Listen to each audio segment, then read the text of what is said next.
예, 오늘 설교하고자 하는 본문은 36장 1절부터 37장 7절입니다. 가장 오늘 말씀의 핵심적인 데를 좀 읽고 그리고 제가 강해를 해 나가면서 그 내용을 제가 말씀을 드리죠. 36장 4절에서 7절 36장 4절에서 7절 말씀을 다 같이 합독하도록 하겠습니다. 랍사게가 그들에게 이르되 이제 히스기야에게 말하라. 대왕 아수르 왕이 이같이 말씀하시기를 내가 믿는 바 그 믿는 것이 무엇이냐. 내가 말하노니 내가 좋게 싸울 계략과 용맹이 있노라 함은 입술에 붙은 말뿐이니라. 내가 이제 누구를 믿고 나를 반역하느냐. 보라 내가 애굽을 믿는도다. 그것은 상황할 때 지팡이와 같은 것이라.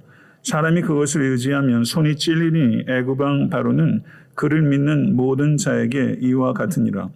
혹시 내가 내게 이르기를 우리는 우리 하나님 여호와를 신뢰하노라 하리라마는 그는 그의 산당과 제단을 히스기야가 제하여 버리고 유다와 예루살렘에 명령하기를 너희는 이 제단 앞에서만 예배하라 하던 그 신이 아니냐 하셨느니라. 네, 오늘 설교의 제목은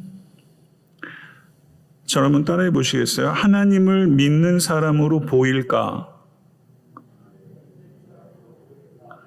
하나님을 믿는 사람으로 보일까 하는 것입니다. 여러분들은 하나님을 믿는 사람으로 보입니까? 주변에 믿는 사람들에게 혹은 주변에 믿지 않는 사람들에게는 어떻게 보입니까? 하나님을 믿는 사람으로 보입니까?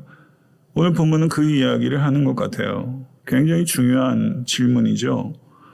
이사야서가 66장으로 구성되어 있는데 1장부터 39장까지는 심판의 책, 40장부터 66장까지는 소망의 책으로 간단하게 분류하자면 그렇게 말할 수 있습니다. 그러면 36장부터 39장은 하나의 소단락을 구성하는데 전반부인 심판의 책의 마지막 부분으로서 심판의 책의 결론부라고 할 수 있습니다. 36장에서 39장은 역사적 내러티브로서 1장부터 35장과 40장에서 66장을 잇는 연결하는 다리와 같은 역할을 하는 이야기로서 문맥에서 기능합니다. 열방을 신뢰하는 것이 얼마나 어리석은 일이며 하나님을 신뢰하는 것이 얼마나 중요한가에 대한 역사적 신뢰로서 히스기야의 이야기가 기록되어 있는 것입니다. 36장에서 37장은 아수르 앞에 서 있는 히스기야의 믿음과 구원에 대한 이야기이고 38장은 질병 앞에 서 있는 히스기야의 기도와 구원에 대한 이야기이고 39장은 바벨론 앞에 선 히스기야의 치명적 실수에 대한 이야기입니다. 히스기야는 아수르 앞과 질병과 바벨론 앞에 서 있었습니다. 이것이 히스기야의 실존적 위치였어요. 우리도 살아가면서 무엇인가 앞에 섭니다. 히스기야가 섰던 그런 존재들, 우리도 그 앞에 서게 되는 것이죠. 그런데 아수르와 질병 앞에 섰을 때는 히스기야는 바른 신뢰의 진면 교사였는데 바벨론 앞에 서 있는 히스기야는 그 바른 신뢰를 이어가지 못하는 반면 교사로서 우리에게 나타나고 있습니다. 히스기야가 이토록 치명적인 실수를 한 것을 통해서 사람의 신실함이라는 것이 얼마나 깨어지기 쉬운 것인가. 삶 전체를 일관되기가 얼마나 어려운 것인가. 사람은 매 순간 하나님의 은혜를 의지하고 깨어있지 않으면 순식간에 깨어져 버리는 존재라는 것을 우리 히스기야를 통해서 배우게 되는 것입니다. 우리가 각성해 있지 않으면 우리는 순식간에 하나님을 의지하지 않고 자기 자신을 의지하고 있는 것을 발견하게 된다는 뜻입니다. 히스기야의 이와 같은 진면교사와 반면교사의 모습을 보면서 우리의 소망이 아무리 탁월한 인간이라 할지라도 우리가 정말 의지해야 될 존재는 이 인간 왕이 아니라 하늘에 계신 왕이라는 것을 이 히스기야를 통해서 우리가 배우게 되는 것입니다. 36장에서 37장은 36장 1절부터 37장 7절까지 아수르의 첫 번째 공격에 대한 이야기와 37장 7절부터 38장까지 아수르의 두 번째 공격에 대한 이야기로 구성되어 있으며 오늘은 그 첫 번째 공격에 대한 이야기를 설교할 것입니다. 때는 바야흐로 사극 시작하는 것 같죠. 히스기야 왕 14년 주전 701년 아수르 왕 사네립이 유다의 모든 견고한 성들을 다 쳐서 취하고 아수르 왕 사네립이 이제 바야흐로 예루살렘 남서쪽 40km에 위치한 라기스라는 곳에서 전투를 벌이고 있던 상황입니다. 라기스는 전략적으로 핵심 요충지이고 예루살렘에서 40km밖에 안 떨어져 있으니까 맑은 날은 충분히 육안으로도 볼 수 있는 거리 아닐까 싶습니다. 그런데 그 산헤립이라는 아수르의 왕이 랍사게에게 대군을 이끌고 예루살렘에 치도록 명령했습니다. 그런데 우리 번역에는 생략되어 있지만 이 랍사게는 Field Commander라고 말하고 있습니다. NIV 번역에는 Field Commander라고 말하고 있는데 우리 번역에는 그게 번역이 안 돼 있어요. 그러니까 Field Commander면 야전사령관입니다. 아수르 군대 서열 3위. 아수르는 대제국의 군대 서열 3위면 군대 서열 3위가 투입되는 전쟁. 걸프전에 미군의 서열 3위가 걸프전에 갔었나요? 군대 서열 3위가 투입된 전쟁이면 이게 얼마나 심각한 전쟁이었는지를 우리가 알 수 있습니다. 이 랍사게가 예루살렘에 와서 선 곳이 2절을 보게 되면 윗못 수도 곁 세탁자의 밭 큰 길이라고 말하고 있습니다. 바로 윗못 수도 바로 그곳에 25년 전에 이사야가 남유다 최악의 왕 중에 하나인 히스기야의 아버지 아하스와 바로 윗못 수도에서 대면했습니다. 윗못의 건축은 저도 여기는 가본 것 같아요. 예루살렘 갔을 때 실로암 물길을 예루살렘 성 안으로 끌어들임으로 인해서 장기간의 전쟁을 대비할 수 있기 위해서 만든 국가공사였습니다. 이 공사가 아하스의 아들 히스기야 때 완공이 됐습니다.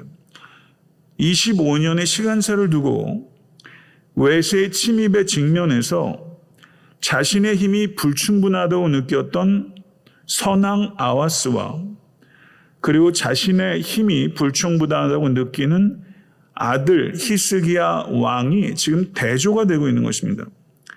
하나님께서 25년 전에 이사야를 통해서 아하스에게 북이스라엘과 아람의 동맹군을 두려워하지 말라. 아수르와 동맹하지 말라. 그렇게 말씀하셨습니다. 이사야 7장 3절 4절을 보게 되면 그때 여호와께서 이사야에게 이르시되 너와 내 아들 수알야습은 윗못 수도 끝 세탁자의 밭 큰 길에 나가서 아하수를 만나 그에게 이르기를 너는 삼가며 조용하라. 르신과 아람과 르말리아의 아들이 심히 노할지라도 이들은 연기나는 두 부죽갱이 그루터기에 불과하니 두려워하지 말며 낙심하지 말라. 그러나 남유다 왕 아하스는 하나님의 말씀을 거역하고 북이스라엘과 아람의 동맹군을 맞서기 위해서 아수르와 동맹을 맺어버리고 아수르를 의지해버립니다. 그래서 아수르가 이 동맹군을 쳤어요. 그래서 북이스라엘의 영토 절반이 짓밟혔고 많은 북이스라엘 백성들이 포로로 끌려가게 됐습니다. 그때 이사야는 하나님을 신뢰하지 않고 아수르를 의지한 결과가 얼마나 비극적인지에 대해서 7장 18절에서 19절에 이렇게 예언한 바가 있습니다. 그날에는 여호와께서 애굽 하수에서 먼 곳에 파리와 아수르 땅의 벌을 부르시리니 다 와서 거친 골짜기와 바위 틈과 가시나무 울타리와 모든 초정에 앉으리라. 그날에 주께서 하수 저쪽에서 새내어 온 삭도 곧 아수르 왕으로 내 백성의 머리털과 발털을 미실 것이요 수염도 깎으시리라. 하나님께서 이사야를 통해서 하나님을 의지하지 않고 다른 것을 의지할 때 그 다른 것이 이스라엘을 공격하게 될 것이다 라고 말씀하신 것입니다. 아하스가 아수르를 의지하니 그 아수르가 이스라엘을 공격하게 될 것이다. 이렇게 말한 것이죠. 이것은 영적 진리입니다. 우리가 하나님 아닌 무엇인가를 의지하게 되면 결국은 그것의 공격을 받게 되는 것입니다. 이 예언이 오늘 본문에서 그 아들 히스기야 왕 때 성취되고 있는 것입니다. 25년의 시간차를 두고 너무나 참 기묘하지 않습니까?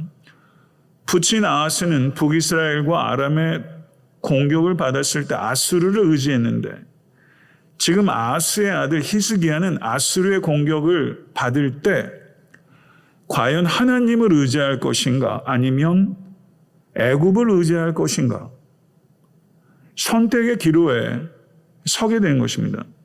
3절을 보십시오. 힐기야의 아들 왕궁 맡은 자 엘리야김과 서기관 셈나와 아삽의 아들 사관 요아가 그에게 나아가니라. 셈나는 이전에 국내 대신이었던 것으로 보입니다. 그런데 무슨 일로 연루가 되어 이 셈나가 국내 대신에서 강등돼서 서기관이 되었던 것으로 보입니다. 셈나와 엘리야김이 이사야서 22장 15절에서 25절에 나옵니다. 제가 이 부분도 당연히 설교했고요. 셈나가 어떤 사람인가 하면 셈나는 전쟁을 벌이지 않은 호전적인 주전파였습니다. 친애굽 동맹을 열렬히 주창하고 애굽으로부터 막대한 무기를 사들여서 아수르와 군사적 대결을 불사해야 한다고 주장했던 사람이 이 셈나입니다. 그런데 앞에서는 아수르와 전쟁을 하십시다 라고 하고서는 뒷공무니에서는 딴짓을 벌였어요. 자기 묘실을 파는 일들을 했어요. 자기 무덤을 조성하는 일들을 했어요. 매우 모순적인 사람입니다. 엘리야김은 탁월한 사람이기는 하였는데 이 엘리야김은 자기 친척 관리를 못했어요. 그래서 친인척 관리, 권력자들은 항상 이 친인척들의 문제가 있지 않습니까? 친인척들의 요구를 뿌리치지를 못하고 결국 비리를 범해서 이사야가 이 엘리야김을 뭐라고 말했냐면 잘 박은 못이 아니라 삭은 못과 같다. 참 적절한 표현 아닙니까? 삭은 못과 같은 존재가 됐다.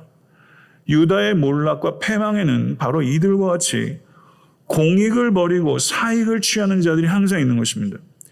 모든 역사, 동서고금을 다 막론하고 어떤 한 나라가 그것이 강대국이든 소국이든 상관없이 나라가 무너지는 데는 다 이유가 있고 그것은 그 위기 국면에서 자기 한 몸 살겠다고 공익 버리고 사익을 취하는 자들이 항상 있는 것이죠. 이 참 어떻게 보면 권력자들은 가슴 뜨끔한 이야기가 아닐 수 없습니다. 36절에서 20절을 보게 되면 36장 4절에서 20절을 보게 되면 랍삭의 협박입니다. 절대적인 힘을 가지고 있는 자의 오만함이 얼마나 흘러넘치는지를 여실히 볼 수 있는 연설입니다. 자기 힘에 취한 자, 랍삭에는 저는 별명을 붙이면 자기 힘에 취한 자라고 붙일 수 있다고 생각해요. 자기 힘에 취한 사람이 많습니다. 돈 좀 벌면 자기 힘에 취해요. 세상에서 성공 좀 하면 자기 지위에 취해요. 그렇지 않습니까? 대개는 그렇게 됩니다. 목회자도 목양을 해서 교회가 성장하면 취해요. 그런 사람들 많이 봐요. 그럴 위험이 제게도 있다고 생각해요. 대개는 자기 힘에 취하면 오만방자해지고 옳고 그름을 따르는 것이 아니라 옳고 그름을 자기가 만듭니다. 이건 굉장히 중요한 거예요. 자기 힘에 대해서 과신하게 되면 옳고 그름을 자기가 만들 수 있다고 생각해요. 법 만드는 사람, 국회의원들 딱 그 짓 하지 않습니까? 이게 완전 내로남불이에요. 그런 경우들이 동서고금을 막론하고 현 시대에도 얼마나 많은지 몰라요. 우리가 이렇게 하면 안 되겠다는 생각을 하는 거예요. 옳고 그름을 자기가 정해요.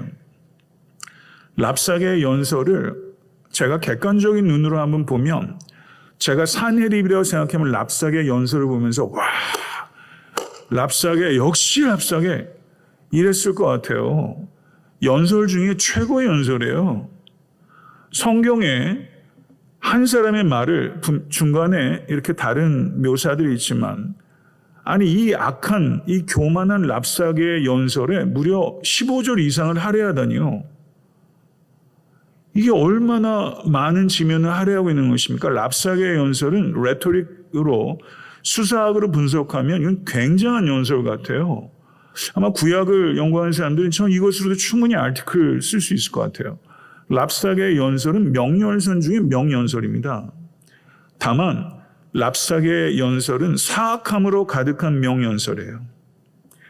그의 말은요, 몇몇 자기 모순들이 있어요. 자기 모순이 있어요. 랍사게는 자기가 거짓말하는 거 알아요. 그런데요, 너무 힘이 세다 보니까 자기 모순 따위를 아랑곳하지 않아요. 얼마나 자기 힘에 대한 확신이 있으면 자기가 거짓말을 하면서도 이렇게 당당할 수 있을까요? 무서울 정도로 교만한 겁니다. 랍사게의 연설의 목표는 논리의 일관성이 아니에요. 논지의 효과예요. 랍사게의 연설의 목표는 합리적 논증이 아니라 이스라엘 사람들의 사기를 완전히 꺾어버리는 데 목적이 있었던 거예요. 논리 따위 다 버리는 거예요. 무시무시한 겁니다. 부끄러움이 없기 때문에 할 수 있는 일이에요. 히스기야와 유다의 백성들은 이와 같은 상황 속에서 이사야를 통해서 주시는 하나님의 말씀을 들을 것인가? 이 압도적인 자신감을 가지고 있는 랍사게를 통해 주어지는 산헤립의 말을 들을 것인가? 이 기로에 딱 서 있는 것처럼 이 시대를 살아가는 믿는 사람들이, 우리들도 하나님의 말씀을 들을 것인가? 아니면 산헤립의 말을 들을 것인가? 저는요, 부끄러움도 많고 자기 성찰이 좀 어떨 땐 과해서 자기 비하도 좀 있는 성향을 가지고 있는 성격이에요. 그런 일들 가지고 스트러글을 할 때가 참 많았어요. 20대 때. 지금도 그 흔적이 좀 남아있어요. 목양을 하면서도. 그런데 압도적인 자신감을 가지고 있는 사람들이 있어요. 개 중에 아무것도 아니면서. 압도적인 자신감이 없는 게 저는 얼마나 감사한지 모르겠어요. 정말 모든 것들을 다 갖춰도 압도적인 자신감 갖는 거 너무 위험한 것 같아요. 우리 아이들이 이렇게 지혜롭게 모든 것들을 잘 겸비해 가도 하나님 앞에서 심령이 가난한 자가 돼야지. 압도적인 자신감. 심령이 가난한 자는 겸손한 자일 뿐만 아니라 대담한 자입니다. 그런 생각이 들어요. 이제 랍사게의 연설을 한번 보십시오. 객관적인 눈으로 한번 보세요. 어떻게 시작하나? 36장 4절. 모든 스피치는요, 첫 말이 중요한 거예요. 첫 말이. 여러분, 미국의 톡쇼, 밤에 하는 그런 프로들 있죠? 설교학에서 수업을 할 때 그런 프로들에서 그 스피커들이 어떻게 어텐션을 잡는지 분석하는 과제도 받기도 해요. 왜냐하면 채널을 확확 돌리기 때문에 그렇게 경쟁이 많은 그 골든타임의 톡쇼는 그 안에서 한 10초, 20초 내에 어텐션을 못 잡아버리면 채널이 돌아가요. 여기 36장 4절을 보세요. 어떻게 어텐션을 잡나? 이제 히스기야에게 말하라. 대왕 아수르 왕이 이같이 말하시기를 내가 믿는 바 그 믿는 것이 무엇이냐? 내가 믿는 바 그 믿는 것이 무엇이냐? 이 질문을 랍사게가 던지는데 이 질문을 받는 사람은 히스기야, 유대인뿐만이 아니라 우리가 받는다니까요. 내가 믿는 바 그 믿는 것이 무엇이냐? 세상이 물어요. 여기 보세요. 히스기야에게 말해라. 그런데 대왕 아수르 왕이 연설 내내 이 랍사게는 아수르 왕을 대왕, 아수르 왕이라고 불러요. 대왕이라고 2번 불러요. 히스기야 왕을 한 번도 히스기야 왕이라고 부르지 않습니다. 호칭 한번 생각해 보세요. 외교적인 모임에서 외교에서 국가 수반이 왔을 때 공항에 누가 나가나 영전하는 레벨이 다 갈려요. 만찬석에 어떤 음식이 나오냐 다 의전이 있잖아요. 이건 의도적인 도발행위입니다. 히스기야, 내가 믿는 바 그 믿는 것이 무엇이냐?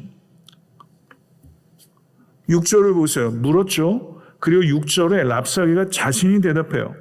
보라, 내가 애굽을 믿는도다.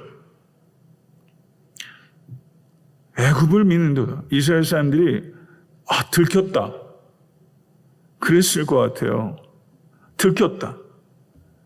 하나님을 믿는 것이 아니라 너희가 애굽을 더 믿는다. 랍사게 입에서 그런 말이 나오는 거예요. 그것은 상한 갈대 지팡이와 같은 것이라 사람이 그것을 의지하면 손이 찔리리니 애굽 왕 바로는 그를 믿는 모든 자에게 이와 같으리라. 이스라엘의 원수의 눈에 이스라엘이 하나님을 신뢰하는 것보다 애굽을 신뢰하는 것으로 보였던 거예요. 이 얼마나 부끄러운 일이에요.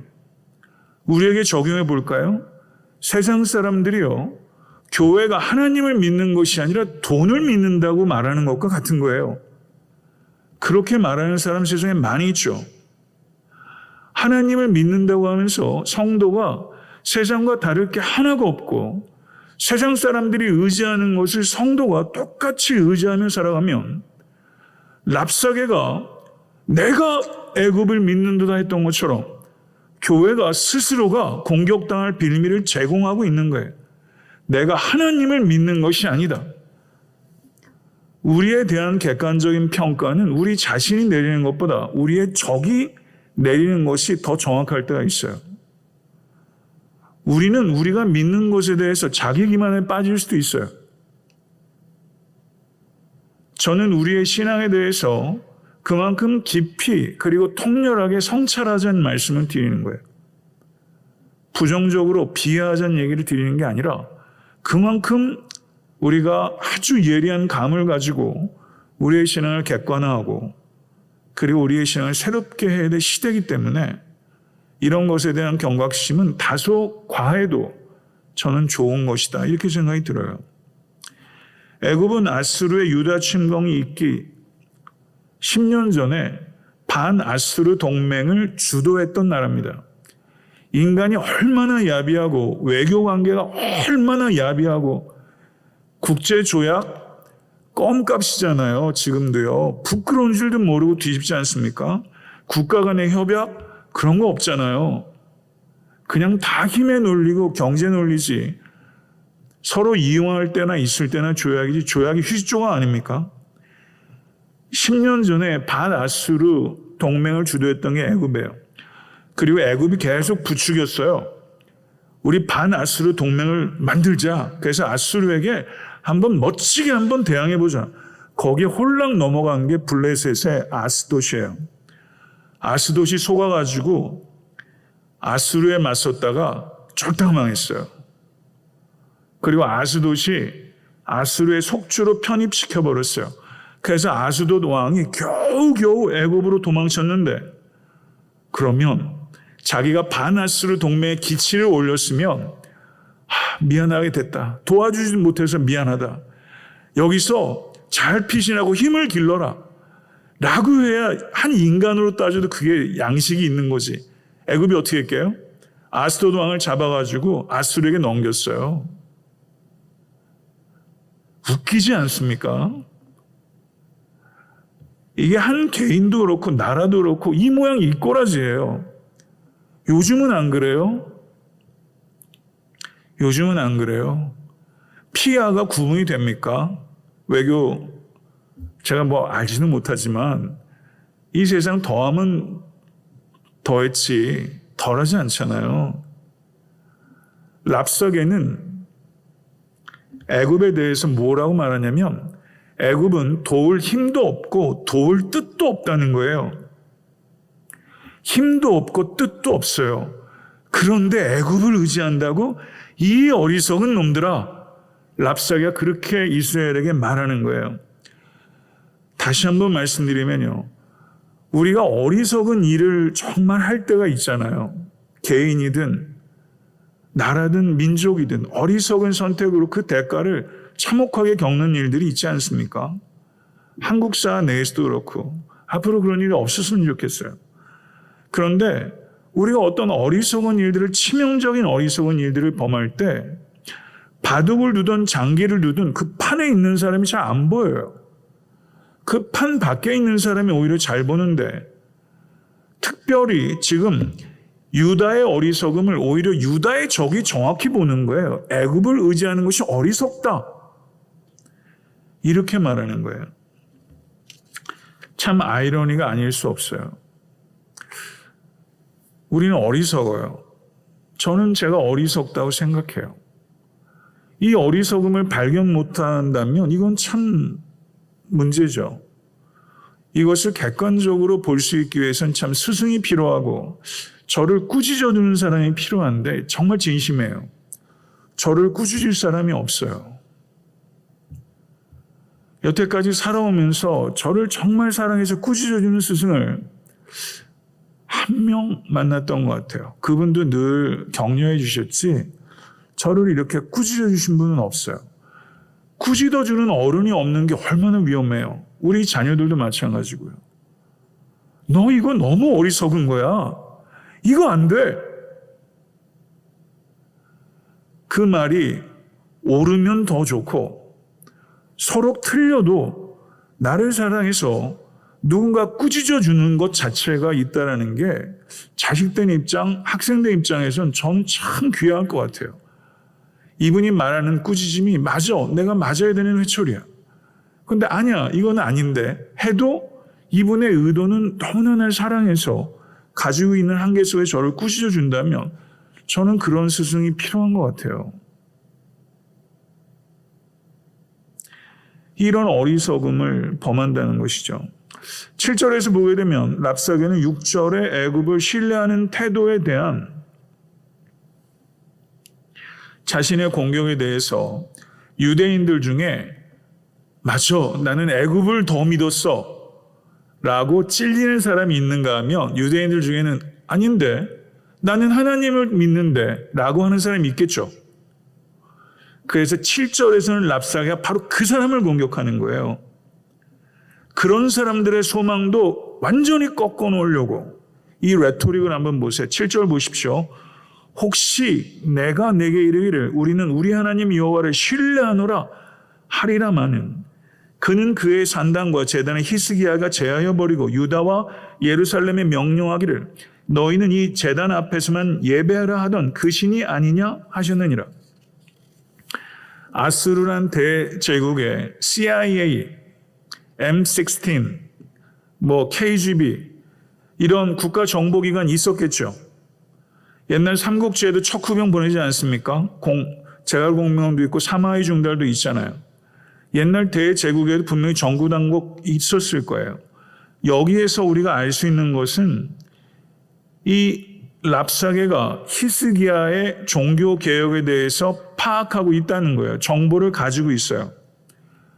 그런데 랍사게는 히스기야의 종교개혁, 개혁을 하면 그 개혁에 찬동하는 사람도 있고 반대하는 사람도 있죠. 개혁은 보통 반대하는 사람이 더 많아요. 그래서 개혁이라고 하는 거예요. 일반적으로.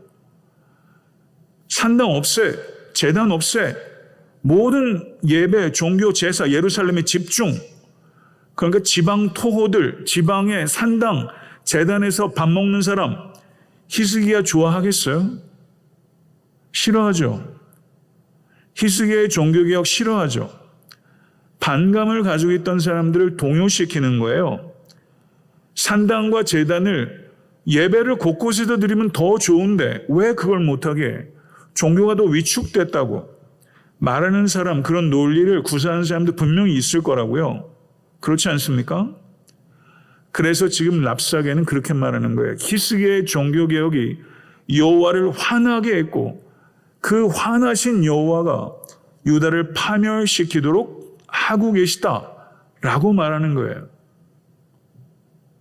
굉장히 흥미롭지 않습니까?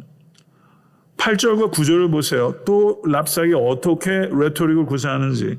그러므로 이제 청하노니 내 주 아스로 왕과 내기하라. 내가 내게 말 2,000匹를 주어도 너는 그의 탈자를 능히 내지 못하리라. 그런즉 내가 어찌 내 주의 종 가운데 극히 작은 총독 한 사람인들 물리칠 수 있으랴. 어찌 애굽을 믿고 병거와 기병을 얻으려 하느냐. 여기 보면 이렇게 말하는 거야. 그래? 내가 말 2,000匹를 줄게. 기마부대 한번 만들어봐. 적군의 대장이 말 2,000匹를 줄 테니까 기마부대 한번 만들어 보라는 거예요. 이게 무슨 말이냐면요. 말 2,000匹를 줘봐야 너희들의 인력과 국력 가지고는 기마부대 못 만들어. 세계 최강 전투기가 뭐예요? 랩터인가요? 그거는 미국이 안 팔아요. 딴데 F-35만 팔지. 그거 줘봐야 고철덩어리라는 거예요. 그거 운전할 비행사가 없고 그거를 운용한 장비나 모든 시스템이 안 갖춰져 있다는 거예요. 이게 얼마나 국격을 모멸하는 거예요. 조롱하는 거죠. 얼마나 조롱하는 거예요. 저는 작금의 한국 교회가 이런 조롱을 당하고 있는 것 같아서 너무 안타깝고 속이 상해요. 분명히 사탄이 한국 교회를 무너뜨리려고 너무나 많은 일들이 획책하고 있고 그런 일들이 상당히 성공하고 있는 것처럼 보여요.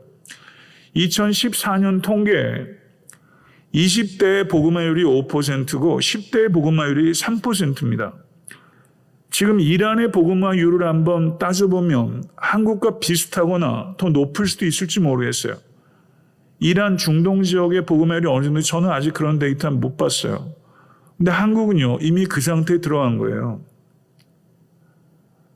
여러분 정신 번쩍 들지 않습니까?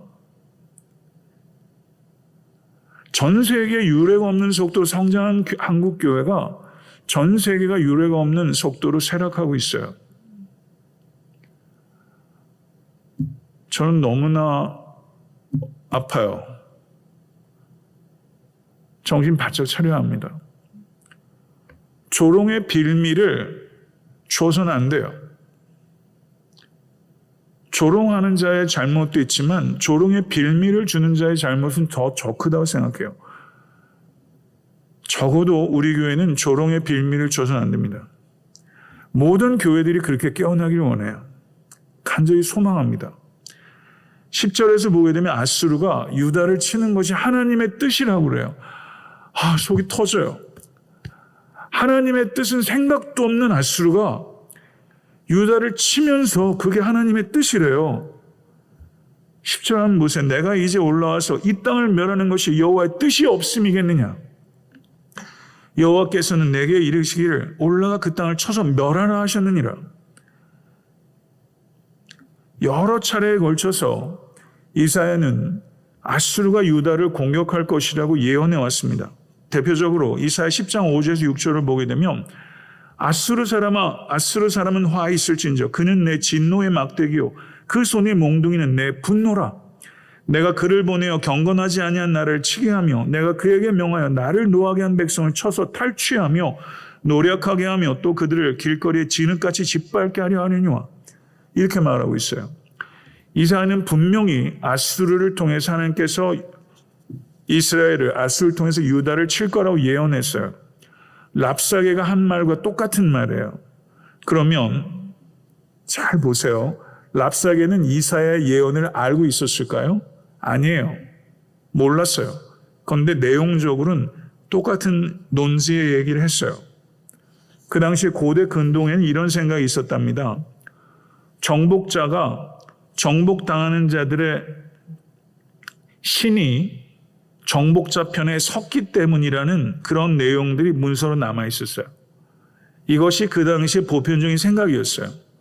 정복자가 피정복지를 정복하면서 이런 일들이 왜 그들의 신이 우리 편에 가담했기 때문에 승리한 것이다. 이렇게 이야기를 한다는 거죠. 지금 오만당자한 아수르는 그런 이야기를 하고 있는 거예요. 이사야의 예언을 알지도 못했고 관심도 없어요.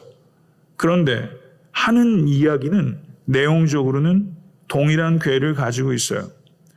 유다 백성들은 이 랍사게가 이사야의 예언을 알기 때문에 저 말을 한다고 생각하지 않았을 겁니다. 그렇지만 이사야가 해온 예언들과 똑같은 이야기를 랍사게의 입을 통해서 들었을 때 이스라엘 백성들은 몰골이 송연해지는 것과 같은 두려움을 느꼈고 모욕감을 느꼈을 거예요.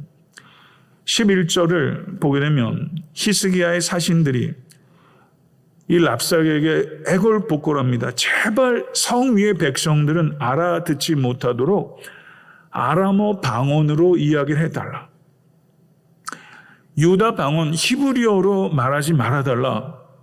이거 외교적 결례 아닙니까? 이렇게 말하는 거예요. 외교적으로 여기에서도 유다 최고 권력 서열 1위가 갔잖아요. 국내 내신 서기관 서열 1, 2, 3이 다 간 거라고요. 랍사게 서열 3위. 이 정도의 미팅이면요. 프레스들이 신문에서 양쪽에 요즘 같아도 리턴으로 된 게 성명사가 나오든가 하더라도 그걸 라이브로 안 하잖아요. 외교적 결례죠. 랍사게가 지금 그냥 사람 다 들으라고 이야기하고 있는 거예요. 그래서 지금 여기에서 국제 통용어인 아람어를 사용해달라. 유다 방언을 하지 말아달라. 그런데 랍사게는 지금 유다 방언으로 히브리어로 랍사게가 얘기를 하는 거예요. 랍사게가 한국의 외교부의 최고위층에 있는 사람은 아마 영어, 프렌치, 차이니즈, 언어 능력이 우리가 생각하는 것보다 훨씬 넘어설 거예요, 아마. 지금 이 랍사게가 유다 방언을 알 정도로 상당한 언어 능력을 가지고 있었고 그것을 구사하고 있는 것을 여기에서 볼 수 있죠. 저는 이 성경의 어떤 이 정확성 그리고 이 랍사게가 구사하는 이 레토릭의 이 논리들을 보면서 정말 대단하다 이런 느낌을 많이 받았어요. 12절 보세요. 유다 방언으로 냅다 하는 말이 뭔지 한번 보세요. 내 주께서 이 일을 내 주와 내게만 말하라고 나를 보내신 것이냐? 너희와 함께 자기의 대변을 먹으며 자기의 소변을 마시 성 위에 앉은 사람들에게도 하라고 보내신 것이 아니냐? 성 위에 있는 사람들에게 저들이 내 대변과 소변을 먹을 것이다. 엄청나게 상스럽고 엄청나게 충격적인 표현을 해서 지금 랍사게는 지금 이스라엘 백성들의 공포를 조장하고 있는 거예요. 쥐락펴락하는 거예요, 지금. 13절, 17절은 산헤립과 히스기야를 대조합니다. 랍사게는 히스기야와 유다 백성들을 갈라치기 하려고 그래요. 그런 표현 요즘 많이 쓰더라고요. 갈라치기 하는 거예요. 히스기야를 따르지 말아라. 히스기야를 따르면 멸망을 피할 길이 없다. 산헤립을 따라라. 줄 잘 서라. 그러면 산다. 그리고 풍족한 삶을 산다. 고향에도 갈 수 있을 것이다. 지금 갇혀 있으니까. 평화와 풍요가 약속될 것이다. 그러니까 지금 여기에선 사탕을 물려주는 거예요. 앞에선 대변과 소변을 마시게 될 것이다. 협박하더니 무서운 협박과 교활한 회유가 번갈아 가면서 주어지는 이 랍사게의 명연설이에요. 뱀의 혓바닥이라고 할 만합니다. 엄청난 연설이에요. 이 랍사게의 이 연설이 우리를 협박하고 우리를 미혹하는 사탄의 혀예요. 사탄의 공격은 항상 두 가지 형태로 나타납니다. 우리를 협박해요. 두려움을 일으키거나 우리를 미혹해요. 이 두 가지예요. 골리앗이던가 우리아의 아내던가 이게 항상 사탄의 방법이에요. 그런데 골리앗을 이기기도 어렵지만 우리아의 아내는 더 이기기가 어려워요. 그리고 18절에서 20절을 보게 되면 이제 정말 랍사게가 하고 싶은 말이 여기 드러나요. 혹시 히스기야가 너희에게 이르기를 여호와가 우리를 건지시리라 할지라도 속지 말라. 열국의 신들 중에 자기의 땅을 아스르 왕의 손에서 건진 자가 있느냐? 하맛과 아르밧의 신들이 어디 있느냐? 수알 와임의 신들이 어디 있느냐? 그들이 사마리아를 내 손에서 건졌느냐? 이 열방의 신들 중에 어떤 신이 자기의 나라를 내 손에서 건져냈기에 여호와가 능히 예루살렘을 내 손에서 건지겠느냐 하시느니라 하니라. 이렇게 말해요. 여기에서 정말 학자가 대단하다 제가 느꼈던 거는, 제가 읽은 책 중에 이 부분을 이렇게 표현하더라고요. 이렇게까지 성경 묵상이 연구가 들어간다라는 게 대단하다. 이런 좀 감탄이 들었어요. 이 스토리를 이 정도로 읽어낼 수 있는 통찰력이 너무 부럽더라고요. 무슨 얘기를 하는 거냐면요. 여기 보세요. 19절. 하맛과 아르밧의 신들이 어디 있느냐? 수알라임의 신들이 어디 있느냐? 그들이 사마리아를 내 손에서 건졌느냐? 이렇게 말하죠. 북이스라엘 사마리아도 하나님을 섬긴다고 말은 해요. 그렇죠? 남유다인 예루살렘도 하나님을 섬긴다고 말을 하죠. 그렇죠? 그런데 여기에서 보게 되면 아까 아수르의 정보 당국이 정보를 수집했을 때 사마리아가 섬기는 신과 남유다가 섬기는 신이 다르다고 본 거예요. 만약에 아수르가 사마리아가 섬기는 신과 남유다가 섬기는 신이 같다라고 결론을 내렸으면 여기에서 논리가 이렇게 구성된다는 거죠. 여호와가 사마리아도 구원하지 못했는데 여호와가 예루살렘을 구원하겠느냐? 이러면 두 나라가 여호와를 섬긴다고 얘기가 되는 거죠. 그런데 아수르가 볼 때는 같은 신을 섬기는 게 아니라는 거예요. 그러니까 사마리아가 섬기는 신은 하만과 아르밧의 신들, 수알렘의 신들과 같은 신으로 본 거예요. 사마리아가 섬기는 하나님과 예루살렘이 섬기는 하나님이 이방 정보 당국이 볼 때 다른 신인 거예요. 아수르의 눈이 정확했습니까? 틀렸습니까? 정확한 거예요. 여기에 반전이 있어요. 아수르가 볼 때 그건 유사 종교예요. 다른 종교예요, 이게. 북이스라엘의 사마리아 사람들은 하나님을 섬긴다고 말했지만 그들은 하나님을 섬긴 게 아니에요. 유다가 섬기는 유다의 신앙생활도 여러 흠결이 있지만 그래도 유다는 다윗의 길로 행하는 왕들이 있었잖아요. 지금 히스기야도 그렇고 완벽하진 않지만 저는 이거를 우리가 우리의 신앙생활에 적용해 보면 누가복음을 누구는 그러더라고요. 내가복음. 성경을 내가 읽고 싶은 대로 읽고 하나님을 내가 믿고 싶은 대로 믿어요. 성도님들이 믿는 하나님 얘기를 들어보면 성경의 하나님과 다를 수도 있어요. 성경의 하나님을 믿어야 되는데 내가 믿고 싶은 대로 믿어요. 그런 경우들이 너무 많아요. 북이스라엘이 섬겼던 하나님을 섬기는 것보다도 못하게 신앙생활을 하는 종교인들이 현대교회에 저는 많다고 생각해요. 이거는 정말 예리한 통찰이고 뼈아픈 이야기입니다. 랍사게는 여호와가 아수르로부터 유다를 구원할 능력이 없다. 아주 못을 치는 거예요. 이 얘기를 하려고 여기까지 끌고 온 거예요. 사실은 이 얘기를 하는 거예요. 하나님이 나를 보냈다. 다 이 이야기를 하려는 거예요. 여호와가 아수르로부터 너희를 구하지 못한다.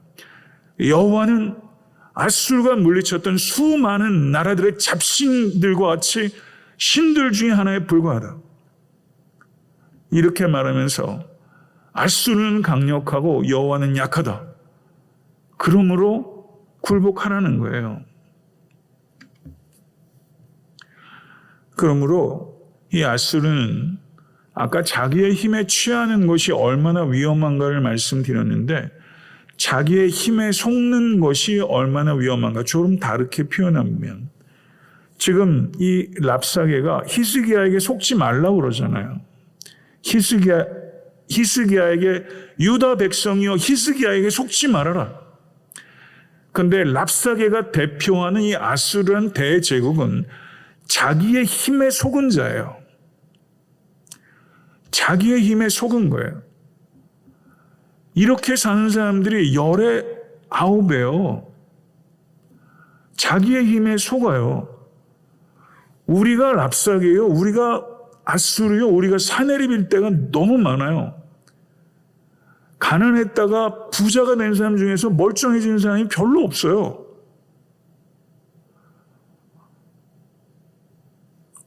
그렇지 않습니까? 벼락부자들. 온전해지는 사람 별로 없어요. 자기 힘에 속아요. 세상적 성공을 가지고 하나님의 나라를 위해서 사용하지 않고 세상적 성공을 가지고 하나님을 공격해요. 여기 그렇잖아요. 세상적 성공을 가지고 하나님을 공격하는 사람, 미국을 전 세계로 움직이는 빅텍, 얼마나 그 사람들 하나님이에요. 신이에요. 페이스북을 가입한 사람이 전 세계 25억이래요. 이 세상에 그런 제국이 없어요. 왕이에요. 선출직도 아니고. 위험하지 않습니까? 자기의 힘에 취할 대로 취한 거예요. 돈으로 안 되는 게 없어요, 사실은. 미국을 움직이는 게 사실 백악관입니까? 아닌 것 같아요. 무서워요. 자기의 힘에 취해 있는 사람. 아수르가 여호와보다 강하다. 결정하라는 거예요. 산헤립을 섬길 것이냐, 여호와를 섬길 것이냐. 이거는 우리가 서게 되는 실존적 질문이에요. 그런데 랍삭에는 근본적인 오류를 범했습니다. 여호와 하나님께서는 땅들의 여러 신들 중에 하나가 아니며 땅들의 신들 중에 가장 뛰어난 신도 아니고 오직 한 분 하나님이십니다. 할렐루야. 믿으십니까? 비교할 수 없는 오직 한 분 살아계신 하나님. 그 하나님이 이스라엘의 하나님이요. 그 하나님이 우리의 하나님이십니다. 예루살렘이 구원을 받을지 못 받을지는 아수르의 힘에 달린 것이 아니라 하나님의 뜻에 달린 것이에요. 그래서 이스라엘 백성은 오직 하나님께 의지하느냐, 의지하지 않느냐, 이것이 관건인 거죠.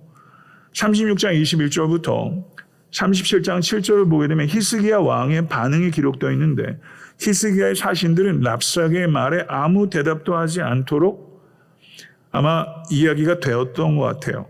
그래서 거기에선 이런 방구 안 하고 히스기야에게 와서 전했어요. 히스기야는 이야기를 듣자마자 곧바로 성전에 들어가 기도하기 시작했습니다. 히스기야는 어리석게도 자신이 애굽을 의지하려고 했던 것에 대해서 인정하고 회개한 거예요. 옷을 찢고 굵은 배를 입은 것은 부끄러움을 표현하는 거예요. 부끄러움을 알아야 합니다. 부끄러움을 알아야 돼요. 부끄러움을 알아야 부끄럽지 않게 살려고 해요. 부끄러움과 회개의 표현을 한 거예요.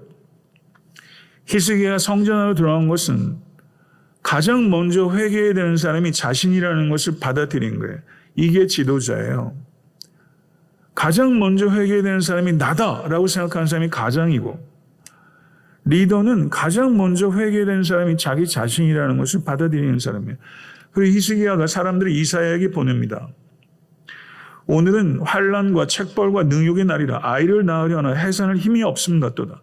당신의 하나님 여호와께서, 왜 히스기야가 이렇게 표현할까요?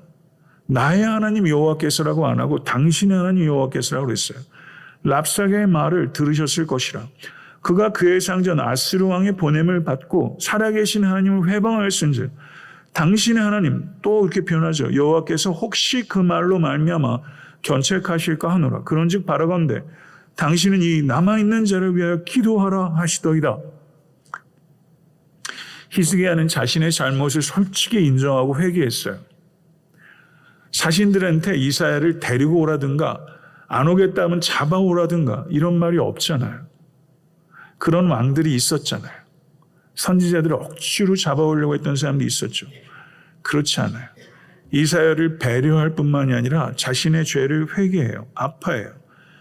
여기서 히스기야의 진정한 관심은 자신의 생존과 이스라엘 나라의 명맥이 이어지는 게 아니었어요.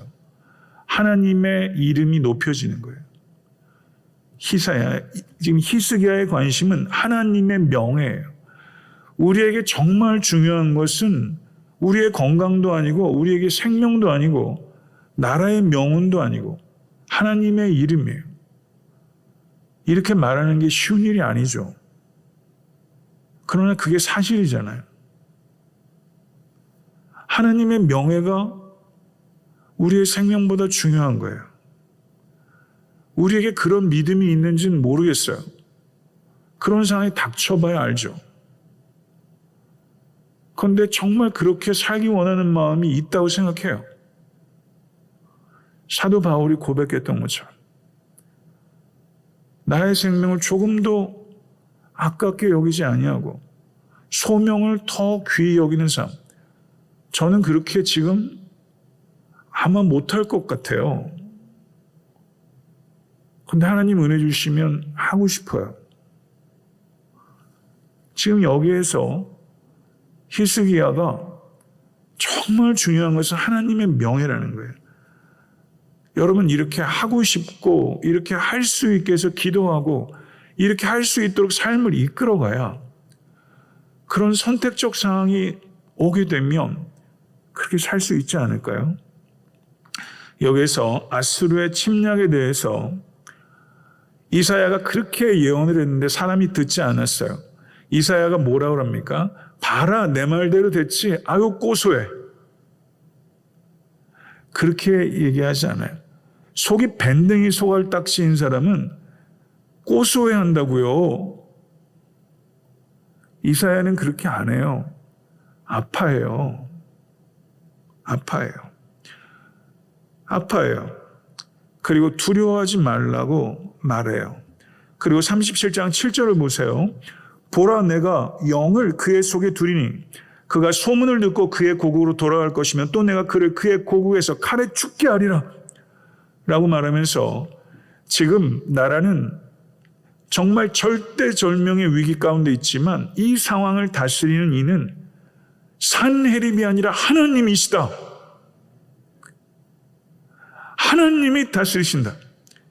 예수님께서도 그 잡혀가실 때 내가 그니라 했을 때 예수님을 잡으러 왔던 자들이 다 쓰러졌잖아요. 예수님은 잡혀가시는 순간에도 상황의 통치자이셨지 상황의 희생자가 아니에요. 동일해요. 하나님께서 항상 상황을 완벽하게 통제하고 계세요. 이 믿음 가지실 수 있게 되길 간절히 축원합니다. 말씀 맺겠습니다.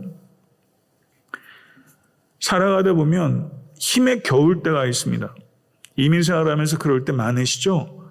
힘에 겨울 때, 힘이 모자랄 때, 하나님 아닌 다른 것을 의지하려고 하는 충동이 있을 때, 그런 선택이 가능할 때 싸우라는 거예요.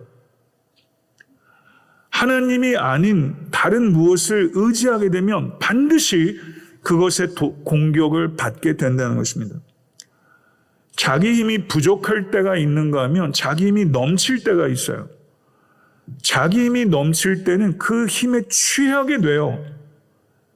그러면 교만해져요. 이것을 버리라는 것입니다. 세상 사람들 눈에 유다 백성들은 하나님을 믿는 사람인지 의심스러웠어요. 여러분과 저는 정말 하나님을 믿는 사람으로 보일까요?